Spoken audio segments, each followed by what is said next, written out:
YouTube, how's it going? The Goat House is back. Heading into week 7 of college football season. I got my picks against the spread for some of the top games here. We're in a picks group with a lot of you guys out there. Appreciate you playing along. Join through our Twitter. I'll put a link in the comments there. A lot of NFL action going on here too, with content talk on the Twitter Picks League as well. So check it out. Link in the description and comments for anything you need. Twitter, Patreon with best bets, score predictions for NFL and college football actually. And that should come to Twitter in the future as well, trying to get the super follows going, which is essentially the same thing as Patreon. But yeah, join us on there. Like, subscribe, turn notifications on. You guys know the drill. Here is the leaderboard. I mean, three-way tie at the top, 36 wins. On a year like this, this is an extremely weird year. I keep saying that. And then A&M beating Bama, kind of topped it off last week. But those are impressive numbers there at the top. Those guys probably should be making these picks instead of me here at this point. This week's picks: Central Florida, Cincinnati. That game last year between the two, pretty damn entertaining. Shouldn't be as close here, but minus 19.5. It's already a tough one right off the bat. Central Florida's been pretty disappointing this year. I could see this being, this is tough. This is tough here right off the bat. I was leaning toward, it's a good line because I'm leaning towards Cincinnati winning by 20 points. So I'm going to go Cincinnati. Definitely not one I would touch there if you're planning on putting money on it. Oklahoma State and Texas. Another tough one. Oklahoma State's undefeated. They're ranked 12. Kind of forgetting that team a little bit. Texas. Yeah, that was a tough one last week. If Rattler would have stayed in the game, I think they would have won that game. They started off real good. They run the ball very effectively. I think this would be a lot lower scoring, a lot more running the ball in this game and running clock. Something's telling me Texas got another one by a touchdown. It's a good line. It's right at the line. Another one I probably wouldn't touch. Florida, LSU. LSU's been struggling. Florida, then they get back on track here. I think they'll win by in the 14 to 17 points range. It's kind of a lot, but I think they could pull that off there. Could be somewhat high scoring, but I think Florida presents some defense to slow down LSU as well. This is a good one. Kentucky and Georgia.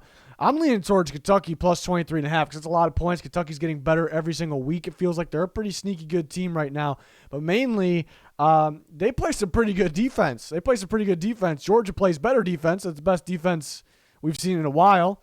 And it's the number one team in the country. They're very good. They're going to win this game. 23.5 is a lot, though, between two very solid. I mean, Kentucky, realistically, could have one of the better defenses in the country. They could be pretty far apart from Georgia, but still have one of the better ones in the country because no one's that close to Georgia. But having that solid defense, maybe this is too much of a test for them. But they had that Florida. They held Florida in check. I mean, really. I just don't see them, Georgia getting that, there's a chance they don't score that many points, 23.5. And Kentucky might not score much, but I don't know. I think Kentucky's got a decent enough defense, better than decent, to not allow a loss by more than 23.5. That's my take. I'm sure a lot of people the percentage here is leaning towards Kentucky. I'm sure a lot of people will take Georgia, though. Purdue, Iowa. Purdue after the Notre Dame loss hasn't been looking as good as early in the year. Now they're playing better teams. I guess that's why. I think Iowa wins by. Yeah, I like Iowa in this one. Minus 11.5. A team it's another game kind of like Maryland, where they just really gave it to them. I could see them winning. I could see them winning by 14. I could see them winning by 30. Really. So I like Iowa in that one. BYU disappointing last week. That was surprising. It's been a surprising year. Baylor's been surprisingly good this year. They're favored by 4.5. It's probably not one I would touch, but I like BYU can win the game, so I like them getting the 4.5 points there. Not sure what happened with BYU last week though. That was odd. Pitt v Tech's a good one. V Tech had Notre Dame. They were right there. They had them. Definitely a different match though. Pitt's gonna air the ball out downfield. It's in Virginia Tech though. That's tough. Just such a totally different matchup. Heartbreaking loss for Virginia Tech. I'll take Pitt, and they win by a touchdown, 7 points. Really like the way Pickett's playing. I like the way they air the ball downfield. I don't think Virginia Tech scores. You're going to have to score a lot of points with Pittsburgh. I don't know if they keep up with their points. Not that Pittsburgh scores a crazy amount this game like they usually do, but we'll see. Iowa State's been disappointing this year. Kansas State's been playing some pretty damn good defense this year. So it could be a close game. It's another good line. I think Iowa State, 7 to 10 points. I'm leaning towards here. And they get the job done. They've been pretty disappointed, but they always heat up second half of the year. So I like Iowa State in this one. 7 to 13 points in that range. Kind of a big range, but all scenarios I see should be over that 5.5. NC State, Boston College. Both played Clemson tough. NC State obviously beat them, so they played them tougher. Can't really base it off that game, though. This is interesting. Boston College going to present some offense to NC State. NC State's got a really good defense. In Boston College. Boston College can win the game. If they lose, I think they keep it within 3. It's very close to the line. For that reason, I'm going to take Boston College here.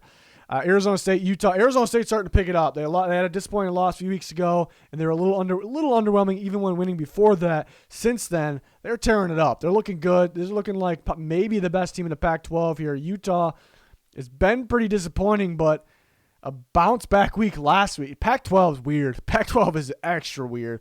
Utah looked really good last week, finally. Arizona State's getting better. They actually got some bounce to them too. I like them on both sides of the ball. I'll take Arizona State. I think they win by a touchdown at least. I would say I can see us because Pac-12 is so weird. I could see a scenario where they're only -1.5 though. I'm really confident in that one actually. In Utah though, never know. I think Arizona State wins by 10 points. Could see even like 13 around there. Central Florida, Cincinnati. How many points? That was a tough one. Not one I'm super confident on. For some reason, I can see a scenario where Central Florida kind of keeps up scoring.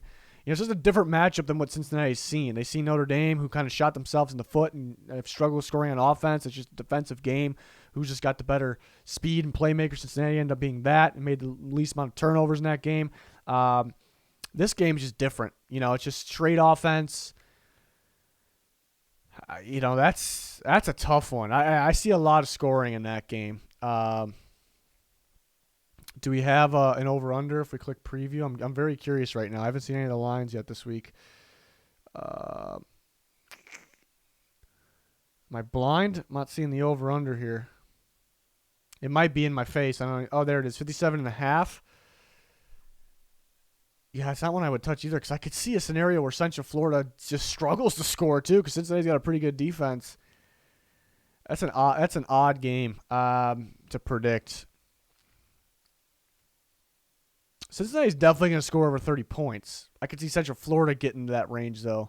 27-47. It's kind of where I'm thinking there in terms of the total score, which is the one at the bottom here for the tiebreaker. I'm excited for another weird week. I kind of like it when it's weird unless I'm putting money on the games and then they end up being weird, which, it'll happen. It's been a weird year, though, but I'm excited to see more surprises, more upsets. It's a weird the rankings that look really, seeing Iowa up there, Cincinnati that high. It's Georgia's number 1, not Bama. It's crazy to see. So I'm excited for another week. Let me know your guys' thoughts in the comments. We're always talking on Twitter. That's how you join the Picks League for NFL college football. So check us out there. Like, subscribe, turn notifications on. That is going to do it for this one, though. Thanks for watching. Goodbye.